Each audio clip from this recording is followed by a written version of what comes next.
Gulf countries, Saudi Arabia, the United Arab Emirates, Oman, Bahrain, Kuwait and Qatar, are enjoying an economic boom.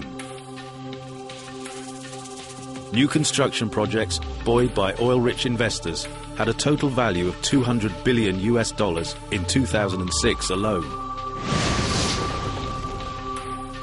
For the local population and expatriate Westerners, the pace of development has made luxury lifestyles the norm rather than an aspiration.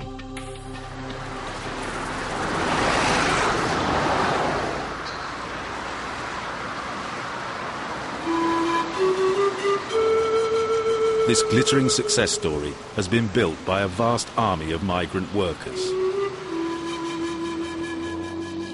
Most come from Asian countries, primarily India, Pakistan and Sri Lanka. There are approximately 10 million of these labourers in the Gulf.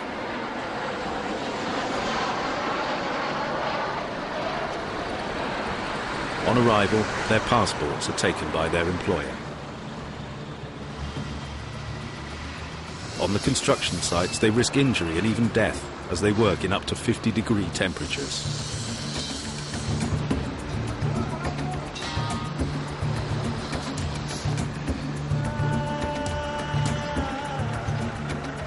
And at the end of the day, many return to crowded, cramped and unhygienic accommodation at vast labour camps found on the outskirts of these glimmering cities.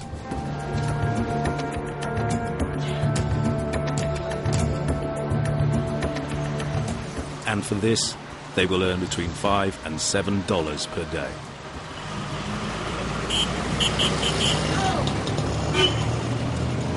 Home countries, the dream of striking it rich in the Gulf holds a powerful appeal for young Asian men looking to better their circumstances and that of their family.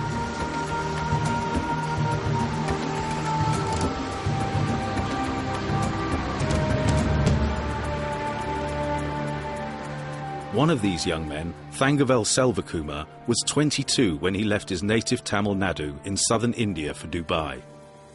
His sister told us about his hopes. He wanted to earn more to improve his life. He was educated here. Typically, the worker will approach a local agent who will then introduce them to an established recruitment company. A local agent recruited him. This person had contacts outside of the village and could arrange everything, so my brother was sent with him.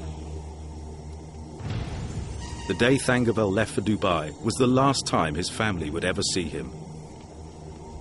He committed suicide in 2005 at his labour camp. His parents showed Al Jazeera a copy of his suicide letter. I do this of my own free will. This is no one's fault. The reason is money. My financial problems are too much for me. I cannot make the repayments on my loan. I have a pain in my stomach, but I have no money for a doctor. I ask that my parents and sisters do not weep for me. Please divide my possessions between the family. Thangavel had paid $1,200 to his agent. That's the equivalent of nearly 2 years' salary for the average Indian labourer. His family have had to take on the loan. We still have not been able to repay the money that was borrowed. We will have to sell what land we own. The practice of passing on the costs of flights and visas may be illegal, but this doesn't stop the agents exploiting Asian workers desperate to secure a job in the Gulf. They thought in 2 years' time we can get a huge amount of petrodollars and go back. But their dream fell when they came to, because the salary was not enough to cover the amount of money that they have already expended. I paid $2,500 for my visa. Other people have paid slightly more or little less. Despite this, my employer deducts 25% from the salary we were promised. Many of these workers are illiterate and extremely naive.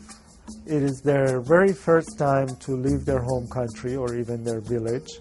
They're not very sophisticated. They do not understand the terms of the loan and contract they're getting into, so they have no idea what portion of their wages is going to go back towards meet back their obligations at home. They realize that what kind of financial imbalance. The practice of passing on the costs of flights and visas may be illegal, but this doesn't stop the agents exploiting Asian workers desperate to secure a job in the Gulf. Many of the leading Asian recruitment companies have offices in the region. Posing as a potential client, we secretly filmed one Dubai-based agent. He admitted he... So what do? If I try to be good and legal, no one deal with me. And he went on to reveal how prevalent the practice of charging workers visa and flight costs is. Every subcontracting company, a subcontractor like you and me today, like sitting over here getting 100 people, would charge. We will charge the people. It's okay. They don't mind. The agent's clients don't mind because they are saving substantial sums. But to take on crippling levels of debt. They paid huge sums of money to the agents because they said, if you don't give this amount of money, I can't buy you a ticket. I can't get the job that is waiting for you. It is a system that results in exploitation and extreme injustice to these workers, and the employers should be working to uproot this recruitment process and remodel it through a fair system. The chairman of the Gulf Constructors Association, who also heads a major construction company, rejects the suggestion that his members are responsible for ensuring the costs of flights and visas aren't passed on to the workers. It is not my responsibility as a contracting company owner to pay dues to employment agencies in India and Pakistan or the Philippines. These countries should look after the interests of their citizens, and they do have laws. Thangerville's situation led him to make the decision to take his own life. How typical is his story? Al Jazeera spoke to dozens of these workers over a 3-month investigation. Many were disappointed by their experiences in the Gulf.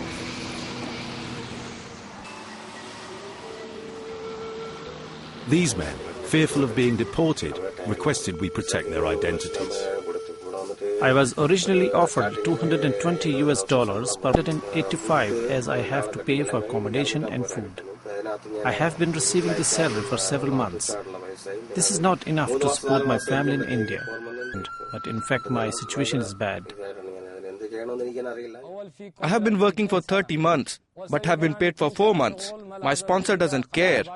He doesn't even come to see us to discuss the matter so that we could sort it out. Some people are not paid at all, and the minimum wage that you are signing for is not paid sometimes. And those people who come and report to us in the embassy are those people.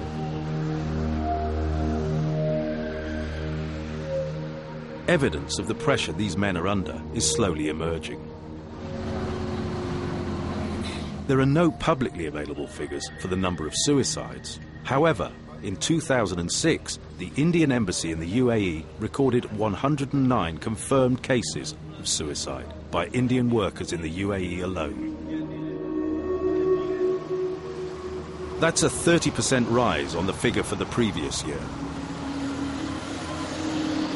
Asian community workers in the Gulf who provide care to distressed workers believes worries about money. Because of the problems, the work, stress and all, and what is happening, they cannot share their feelings to others also, because they are not getting any free time even. Feelings and feelings. So people are deep stress. Despite tragic fate, every week hundreds of young hopefuls leave their villages and their families. His sister has some advice for those young men considering chasing their dreams in the Gulf. I would not introduce to that agent. I would not let anyone go abroad. They should stay here in India and work. With millions of Asian workers in the Gulf, all with dependent and expectant families back home, concerns about labour rights become ever more pressing every time a story like Thangavel's emerges.